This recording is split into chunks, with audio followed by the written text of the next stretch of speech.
Hi, I'm Patrick Doyle, the Family Addiction Coach.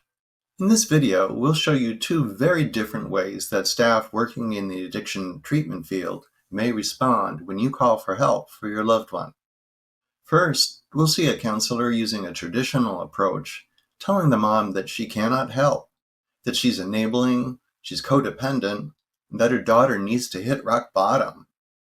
Then we'll check out a more supportive approach based on community reinforcement and family training, also known as CRAFT. In this first session, we're looking at the traditional way of handling addiction treatment, which is very directive. Without knowing anything about her, the counselor tells the mom that she might be doing more harm than good. He uses terms like tough love, enabling, codependent, and hitting rock bottom. As you observe, picture yourself as that mom and imagine what she might feel like. Let's take a look.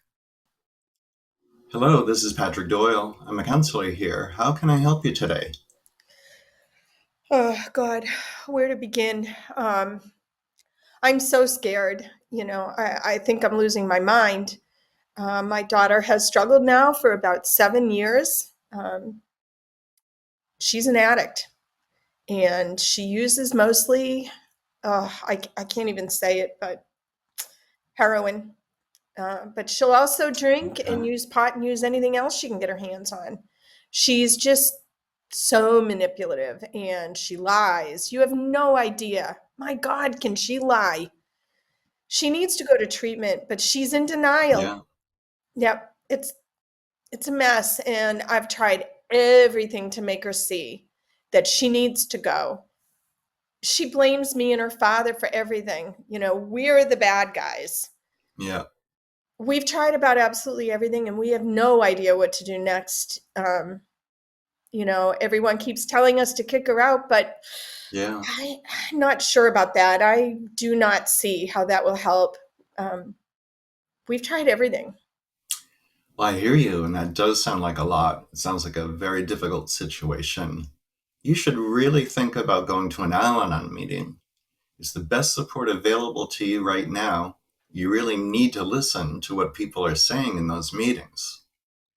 Well, I have been going to Al Anon now for years, and I can tell you it's not helping with much.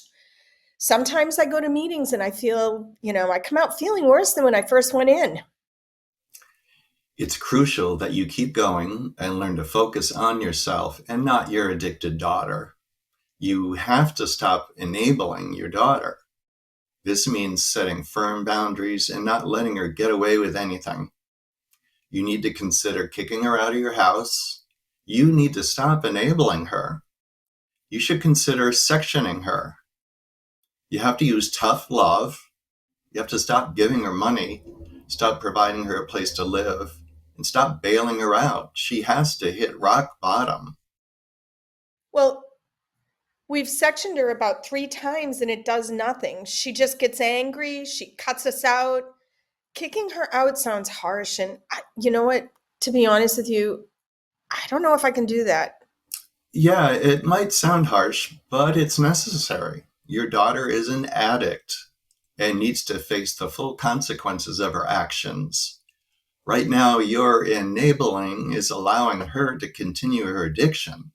You need to stop being codependent and you need to set firm boundaries. So, so what do I do to get her into treatment? Well, the only way we could help you get your daughter into treatment is if she was to call us herself. There's nothing you can do to stop her from using. The only thing you can do is to be strong and to stop doing things for her. Keep going to Al Anon, lean on your supports, and consider seeing a counselor so they can help you stop enabling and being codependent. Could I set you up with one of our counselors? Um, I'll have to think about it. I'll call you back and let you know. Now let's switch gears and see a different approach. This one is all about empathy and support, following craft and the invitation to change methods. Let's watch how this goes. We have tried absolutely everything and we have no idea what to do next. Everyone keeps telling us to kick her out, but oh God, I'm not so sure about that. I don't see how that'll help. We've tried everything. Yeah, I can hear how much pain and frustration you're experiencing right now. It's incredibly difficult to watch a loved one struggle with addiction, especially when they are resisting help. You're not alone in this, and it's important to remember that there is support available to you. You've said you've tried everything. Tell me what you have tried. Well, let's see. Well, Dad and I have been going to Al Anon meetings, and we tried telling and reasoning with her, but she's in denial. And we've taken the car away. We've searched her room for drugs and paraphernalia. We've sectioned her Okay. in the past, and that does nothing. She always Yeah. ends up taking off and won't talk to us for weeks, and we don't know if she's dead or alive. She's been to inpatient treatment 3 times that I can count. Yeah. Oh, okay. Well, one thing that we've learned is that involuntary treatment doesn't work.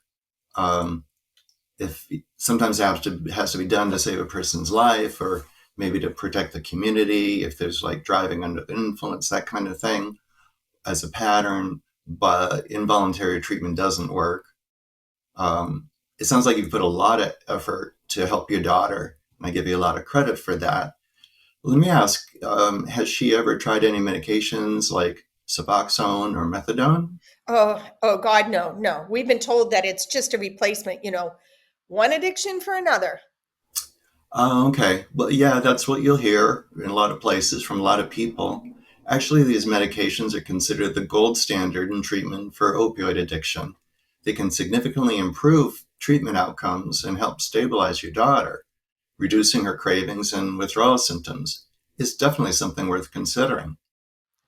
Wow, I first time I'm hearing this, and I didn't realize that.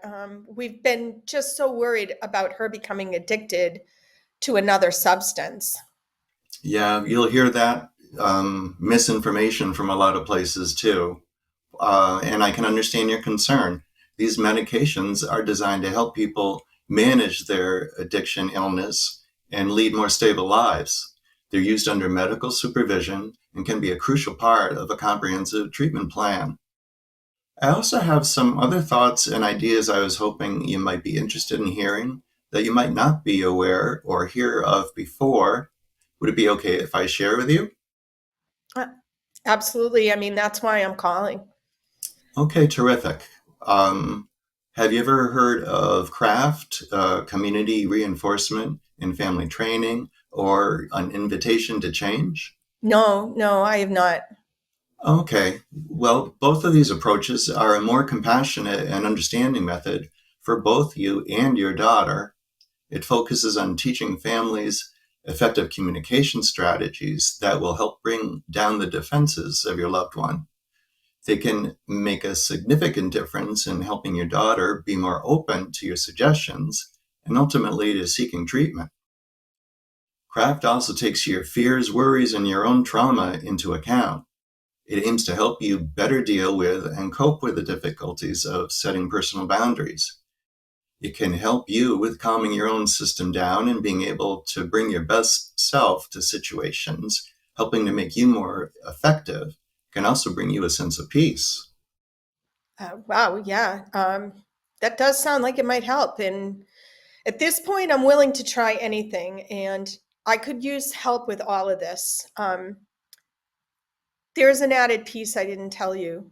Um, I'm really scared of her ending up on the streets, and the terror that with that is just so unbearable for me. Well, I can see how that would add to your fears and anxiety. Being willing to try something new is a great step forward. I I feel like I might be able to do something more.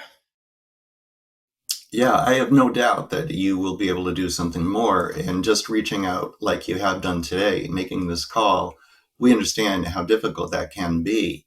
Um, and you can consider it a turning point in your life. It's the start of getting more understanding and experiencing some relief and maybe some hope. Well, thank you. Thank you so much. Yep. Let's get this appointment scheduled. As you imagined yourself being that mom calling for help, did you notice a different feeling you had after this second conversation? Different approaches can change your experience when asking for help. One thing we know for sure is that every family situation is unique.